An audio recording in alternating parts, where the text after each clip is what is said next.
Hey, what's up guys? Karn here. I'm gonna do something maybe not as much gameplay oriented and definitely not classic oriented. This is more about Dragonflight, but something I still wanted to talk about because Blizzard is adding what is like textbook shitty pricing system, shitty currency system that you see on every single mobile game out there.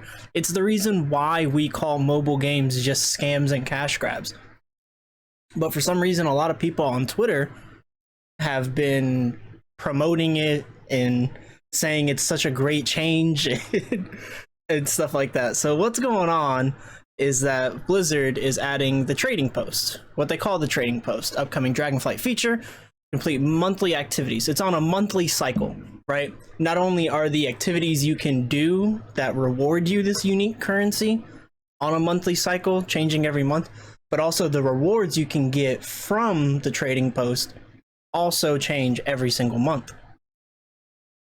You're starting to see where this is going already once I made that connection with mobile games, aren't you? So, you will earn Trader's Tender currency primarily through completing activities through a wide range of WoW's content.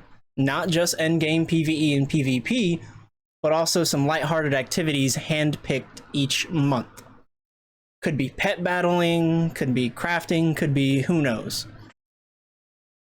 Could be anything.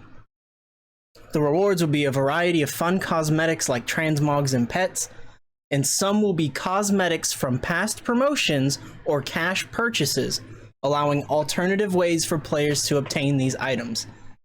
In a screenshot provided by Blizzard, you see the wares including the Celestial Steed. They do show some things. I recommend looking over the whole post. I'm just going to kind of summarize it and give my thoughts specifically from this angle of where I think they're going to be taking their microtransaction system. And I think they're going to go towards the route that mobile games do. You have a unique currency that can only be done through specific activities that are drawn out, and you don't get a lot of points from each activity. And then to buy anything, you have to gather a lot of those points, so it's likely going to take you a long time to gather up the points to actually buy one of these limited time items or mounts and things of that nature, which is going to be the problem because down the line, if they end up removing these things from the store, what you're going to see is over time, they don't have to force the paid option for this currency. The players are going to begin requesting it whenever they miss a month or something is on the rotation that month. The big Blizzard bear could be up there and they don't have enough currency. They're not going to be able to gather enough currency before that monthly cycle ends and it's taken off of the trading post. Over time, people are going to get louder and louder about wanting a paid option for that currency. So if Blizzard pairs that with gradually removing the store where you just hard pay for items, $20, $25, whatever, it could become a cycle of people investing way more money into these points than they would have spent if they just outright bought them out. And then especially whenever it comes to the topic of things from past promotions, you can't really put a solid price tag on those of like how much money they would sell it for if they put it in the store. If something from a past promotion, say from TBC or Original Wrath or something, or even classic, like Vanilla WoW, not classic. Classic is it's a different thing. But even from Vanilla WoW, people are going to spend crazy amounts of money and put in crazy amounts of time. They'll be willing to spend crazy amounts of money to be able to get up enough of this currency to gather these items. This is the only avenue of where you can get these items. That's it. You cannot get these points from anything other than the trader's post. And there's only a limited amount of those activities you can do every single month. Because remember, they're hand-picked. It's on an alternating cycle. Something I forgot to mention at the beginning, at the first of each month, players with an active account in good standing will receive a set amount of Trader's Tender automatically. Your tender will be rewarded, even if you don't have active game time or aren't a subscriber at the start, your tender will be awarded the first day of the month when you do have game time or an active subscription. So let's say you sub on the 5th, you sub on the 2nd, you'll get those points on the 1st of the following month, which is technically the same month in that billing cycle, but it's still going to be a month behind. It's going to be on the next month, not the month you subbed in. And also, they don't clarify what good standing means.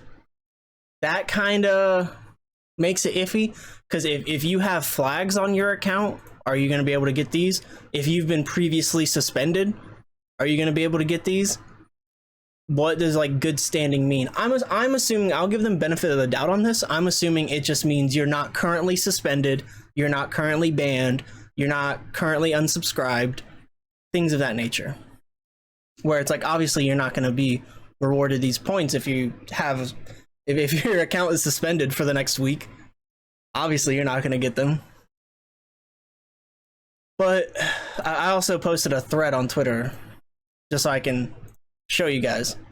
But yes, this is like, look at any mobile game. People have been shitting on mobile games since their inception and since they became so popular, specifically because their pricing model is completely predatory. And I don't really see what's different with this compared to the mobile games. It looks like they're establishing the framework of that shitty gacha system, but they're not doubling down and immediately adding the pay to win part of it. I guess pay to win, but just they're not directly adding or immediately adding the purchase to just outright buy the tokens, because they're putting their hooks in the water right now. I'm so confident in the next year. I even say here, save this tweet. Promise by this time next year, you'll be able to purchase these points as they become more of a grind to get them naturally. As it becomes more time consuming to acquire these items. And especially when it comes to the past promotion items, where you don't know when they'll do it again. You don't know when that item's going to come back on the store. Could be next month. Could be 6 months from now. Could be a year from now. Could be 2 years from now. You never know when that's going to be there. So that FOMO is going to kick in for a lot of people. A lot of fucking people. You see it in every single gacha game that there is. Any single game that has a limited time item. Look at WoW's old items. That, like the trading card, mounts and pets and whatever else there is. Look at how much people are willing to pay for those right now on eBay, Amazon, whatever.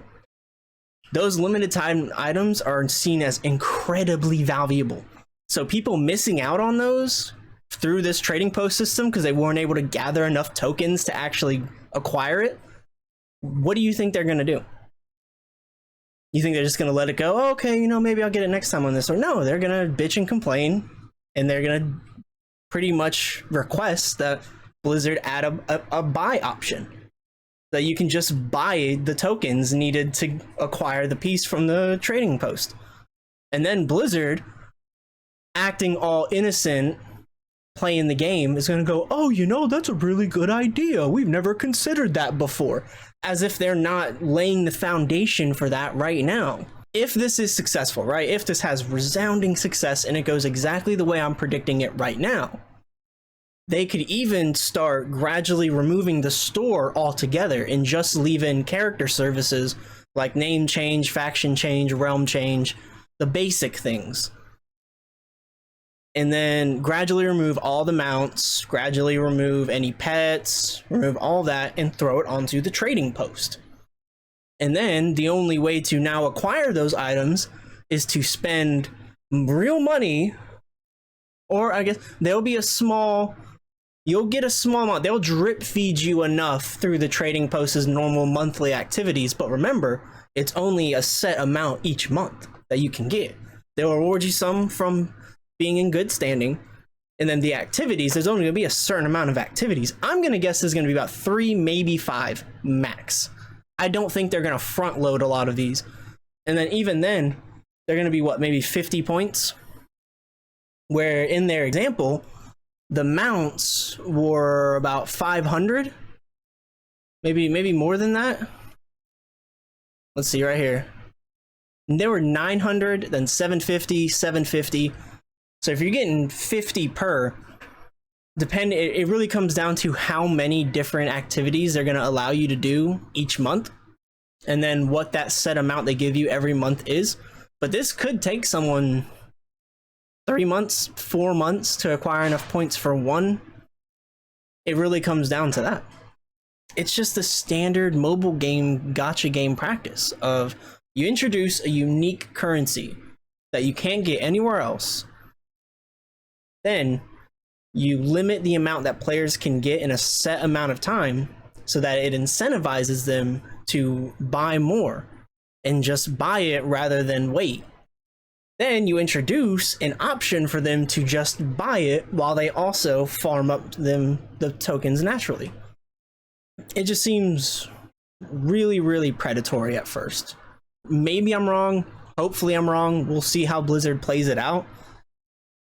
Hopefully they do this very ethically, but at the same time, in a game that you already pay to play, you pay for the expansions, there's really no ethical way to do microtransactions outside of it. At least that's how I personally feel, because we're already paying for access to the game. So any content you make should solely be provided. Sure, make us do achievements, you can do limited time seasonal stuff where you achieve it in game, but I feel like the players are already paying enough to where adding extra store content outside of that is just a bit excessive. Thankfully, they do have the Blizzard token, which also, haha, you pay money for in-game gold. I don't know, it just seems like they're really, really trying to milk their player base for every penny it's worth, and this is their idea. You slowly introduce this over time, you let the people and the player themselves request the option to buy them with real money, and then they go, oh yeah, great idea, let's just do that. But anyways, tell me what you guys think. Hopefully it's not this much of a scam as I think it is, but that was my knee-jerk reaction. That was my gut instinct reaction of like, dude, they're just trying to rinse us for more money. This is the very textbook funding process or pricing scam that every mobile game does, and even the gacha games. So yeah, you guys have a good one.